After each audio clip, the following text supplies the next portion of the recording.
In today's video, I am going to teach you how to fix Google Chrome black screen.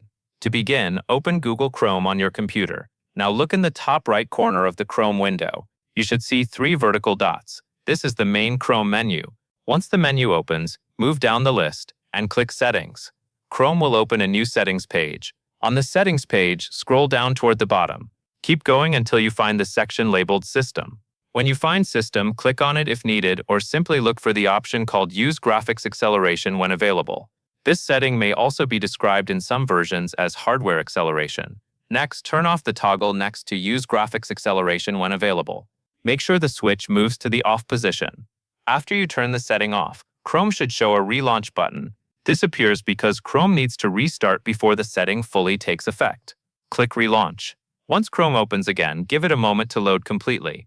The black screen issue should now be reduced or fixed if graphics acceleration was the cause. And that is all there is to it.